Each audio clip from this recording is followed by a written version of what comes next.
at the City University of London in the Center of Human and Computer Interaction. She's done a lot of work on end-user development and more recently on smart homes, and also some on personal information management. So with that, I hand it over to her. Thanks. Let's see if I can bring up these slides. Is it just forward? Great. So thanks for inviting me. My name is Simone Stumpf. I'm from the Centre for HCI Design at City University of London. And you will be able to tell that I'm an academic because my slides look awful in comparison to the previous speakers.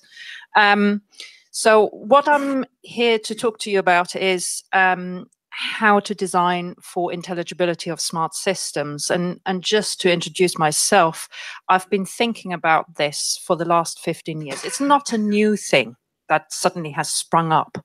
In terms of my bio, I've really looked at supporting investigators, company investigators, to spot fraud.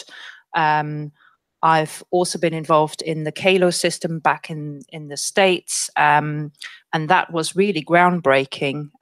It actually produced Siri, and Adam Chaya has struck it rich, and I'm still in academia, but it came out of that same project. Really, a lot of what I'll be covering comes out of an NSF funding project that I was part of, which was called End-User Debugging of Machine Learned Programs. And we've done a lot of work around intelligibility, around controllability that I will be talking about. Other than that, I'm also looking at smart heating systems. And so I'll cover that very briefly. I won't be talking about the stuff I'm doing on a smart home project, but if you have any questions, feel free to talk to me about that. So, launching into the meat of this, what do I think the issues are for AI that are coming from HCI? I think there are three big aspects to what we have to try and solve. This is intelligibility, this is controllability, and then also how these two affect or impact user experience.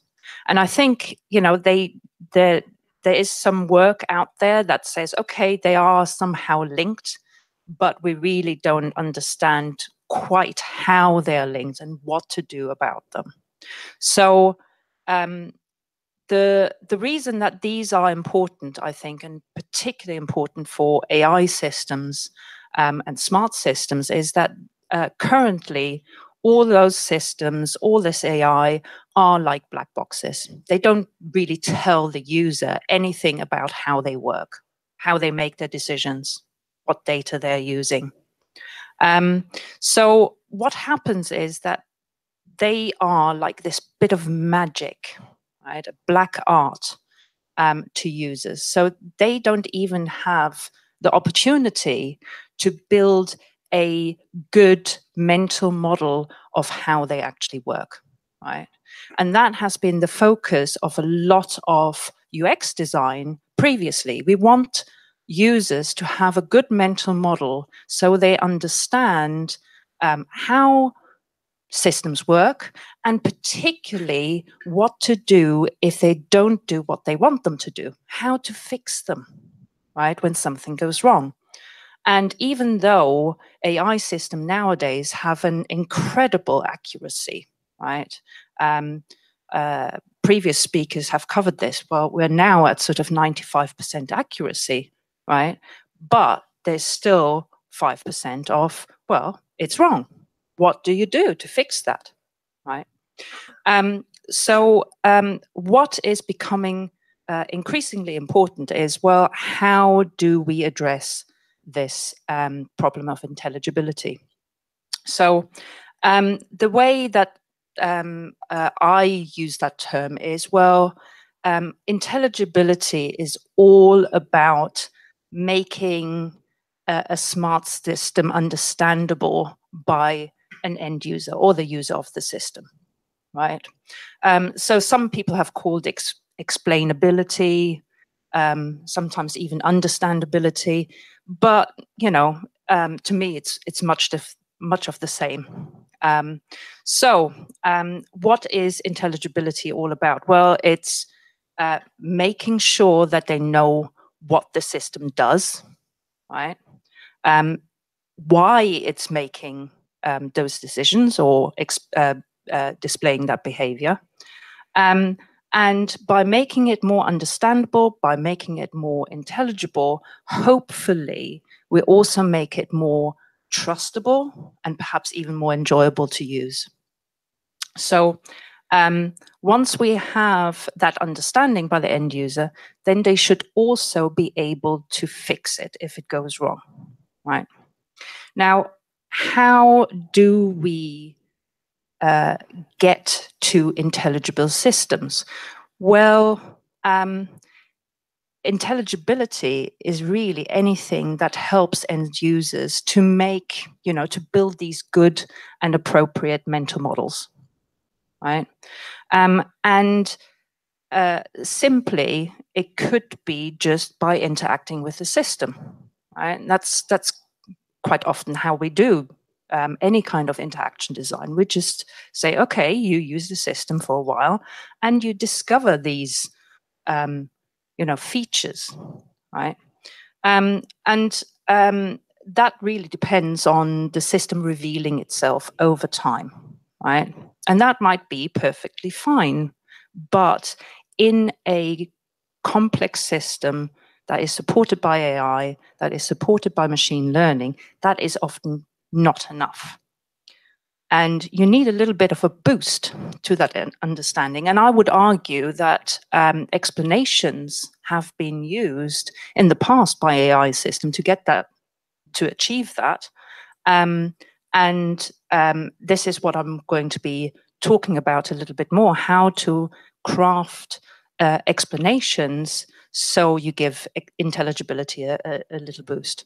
Now, when I use the term explanations, I include visualizations, I include pretty pictures, graphs, and words. So it's not just, some sort of chat bot gives you the answer, right? So let me tell you a little bit about the history of that. So explanations have been around since the 1980s in the old AI systems, but the sort of modern AI systems are much more complex, like the old ones. And so you have that problem. Well, how do you explain the really complex machine learning algorithms that are around?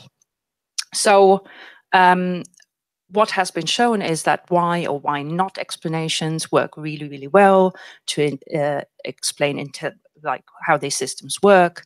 And there's some work around that. And quite often it's sort of by a mixture of asking questions of the system and displaying some kind of visualization, very much like the sort of facets system that we saw in the introduction.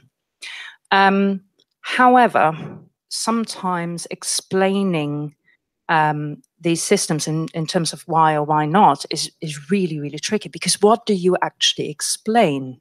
You could explain the data, you could explain the input, you could explain the model that is behind, you could explain the output as well. And really, that is still an open question. How do you do that best? Right. There's some recent work by Ribeiro on model agnostic explanations that's sort of really storming the field at the moment. And that is really quite interesting to look at, where it tries to explain a deep learning system in terms of the input and output. That's really interesting to look at. What I've been mainly involved in is an approach called explanatory debugging.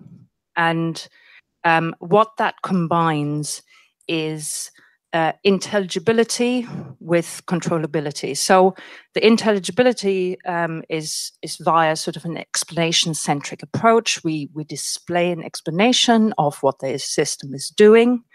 And then the controllability is where we use these explanation as a feedback mechanism to help debug or improve the system. So it's kind of like human in the loop learning via explanations. We've done some work on it, and I'll show you a little bit later. But what we've also started to do is we thought about the principles that underlie our approach to explanatory debugging. So we have some general principles that we try and design into any system, right? And they are principles that speak to intelligibility. So we always are iterative in our explanations. So the user can actually reveal the explanation over time as well. We are always trying to be sound, so we're not going to lie and explain the system in different terms. We might simplify it, but we're definitely sticking to what the model actually does. We're trying to be complete, so we include as much information as possible to explain how the system works. So while obviously also not trying to overwhelm the user, right? So we try and explain the system in fairly detailed but simplified terms, right? So that's on the intelligibility side. And in terms of controllability, what we're trying to do is that all of the things that we're explaining are actually actionable, right? And quite often what we're doing is we're using visualization where interacting with these visualizations feeds back training to the machine, right, to the machine learning system. We're always reversible because the user might be wrong or what they're doing has unintended effects. So this is actually kind of novel in machine learning terms, not in human terms, but you know, where the idea of actually removing training is kind of unheard of. We always honor feedback. So if the user tells us something, we do something about it, right? We don't just go, oh, you're wrong, we chuck it away. And then incremental changes matter. So with every kind of example, with every bit of training data that we get, we actually change the model, right? So we don't do sort of that batch training that is quite often around. So how do we do that? So these are the general principles. We published a paper in IUI in 2015 about it. And here's an example of a system that we actually built to engender some of these principles. We called it Elucidebug. It was kind of a classification, a text classifier. It's using the 20 news groups data set as an example.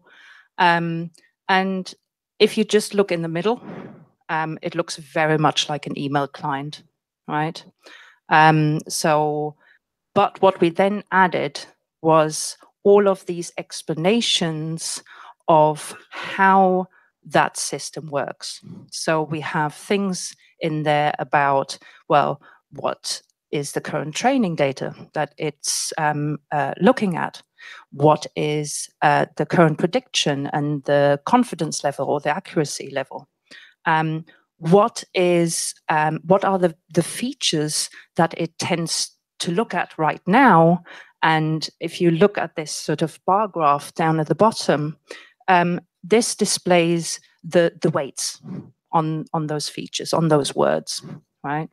And the interesting thing is that the user can actually pick up these bars and move them around to give the features more or less weight. So they are really, really interactive, right?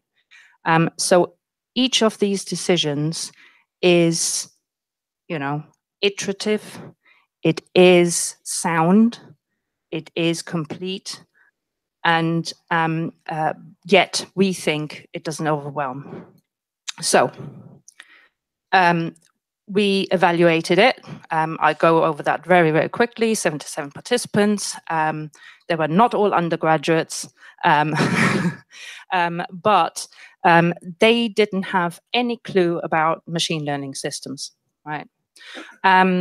As I said, it was the 20 newsgroups data set. They had 30 minutes to make the system as accurate as possible. And we were only training on 5 messages, right? Which is something that you usually don't do, right? You usually train on a much larger sample of it. So we took various measures, and here's what we found. Well, it actually works. They could make the system much better in those 30 minutes than without any explanations, right? They did that with less feedback, right? So they had to make fewer changes because they knew what they needed to change, right? And they actually had a much better understanding. So compared to no explanation, that a much larger or better mental model compared to people who didn't have an explanation. So, however, here's what I believe. There are no cookie cutter explanations. So this worked particularly for that example. And we really spent a long time crafting those explanations and those visualizations. But I'm not pretending that you could take this exact thing and plonk it onto a different system. It wouldn't work, because what we have is the systems are changing, the users are changing, right? So you have different smart systems, SVMs, deep learning, perhaps even something that isn't really an AI system, just very complex. You might have it in a different context, right? So we had a whole desktop interface to play with, right? If you have something like the Nest, you don't have that space for all of these explanations, right? So you have different pipes, width of pipes for these interactions that you actually need to consider, right? You have different levels of risk. I think, you know, getting the temperature wrong on the Nest is really, really different to getting a wrong diagnosis for a cancer patient, right? These systems have also a range of different users that you have to consider in your UX design, right? The way that you design for an end user versus a domain expert versus perhaps somebody who is actually a machine learning expert needs to be different, right? And as always, when you're doing UX design, you need to be aware of the effect that you want to achieve. So are you after trust, satisfaction, perhaps actually maximizing the feedback to get that, that system better? And all of these need different kinds of explanations. So in conclusion, I think, you know, we are all aware that explainable systems, intelligible systems, and intelligibility in general are really, really important for research, for industry, for UX designers, for machine learning experts, and also for users of these systems. What we really, really need, I think, is an increased communication or increased communication between AI researchers and HCI researchers, between designers and engineers. I think this problem is really, really not solvable by one discipline on its own. without talking to anybody else. So what I really would want is that together we develop more knowledge to actually apply what we're sort of finding out in research in practice. So we end up building systems that are intelligible, that are controllable, and that have great UX. And just at the end, I have a little plug for a recent workshop that I was co-organizing, which was a workshop on explainable smart systems. And I'll leave you with that and take questions.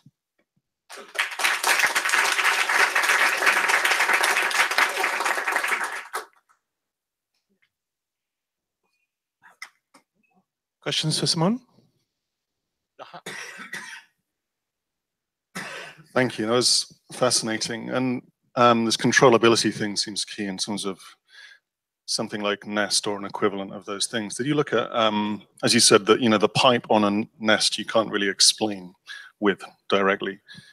But did you look at sort of outsourcing that learning or controllability to something else, as in an app alongside Nest or some other displaced moment? Or did you see that the learning has to happen kind of in situ at the moment of the core interaction, as in changing the temperature? That's a really interesting point, because particularly with the project I'm doing on a smart heating system, we have that problem that you can't explain everything in that display. Explaining the current decision is possible, I think, but anything that needs to be more in depth, that's perhaps on the periphery. I think we're sort of thinking of outsourcing to a different place, but you still need to know that you need to explain it.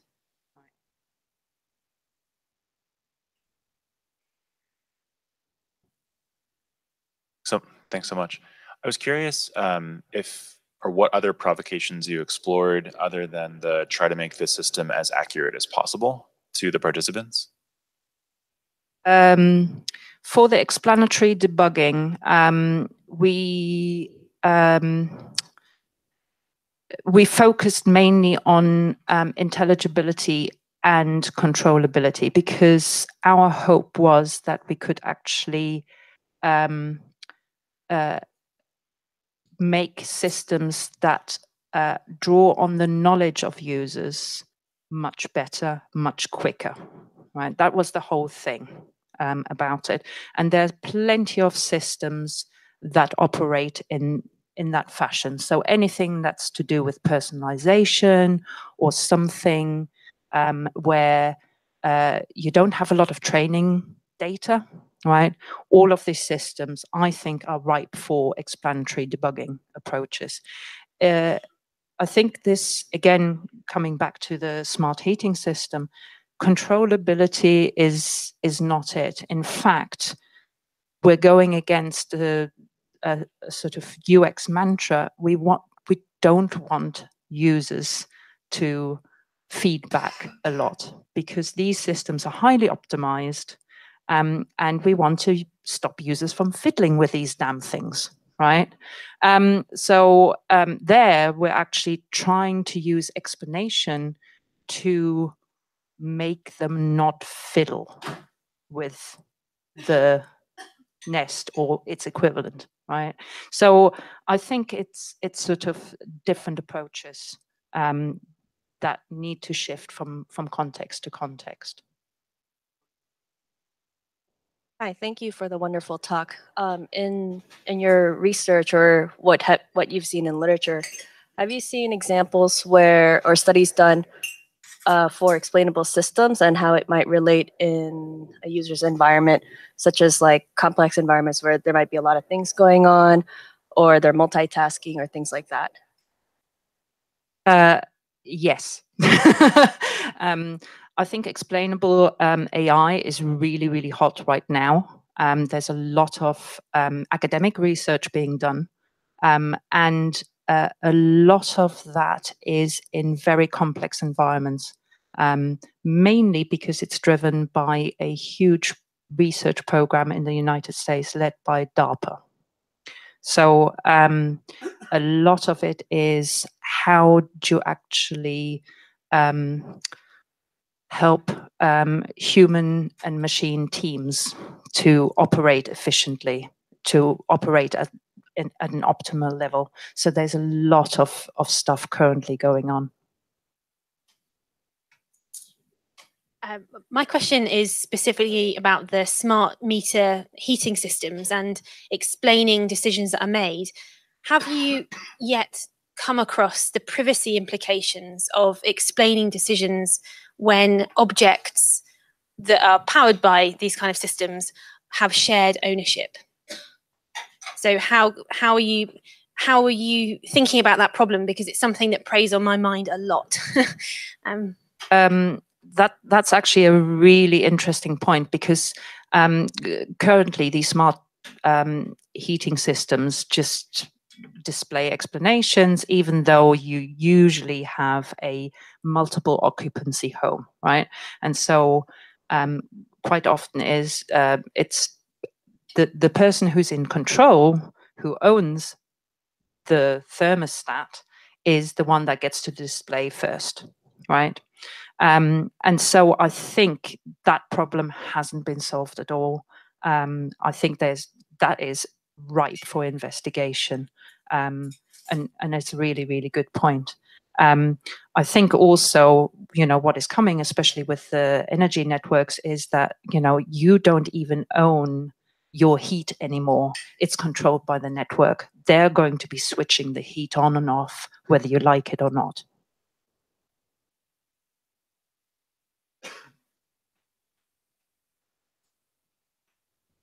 Hi, Simone. Thanks.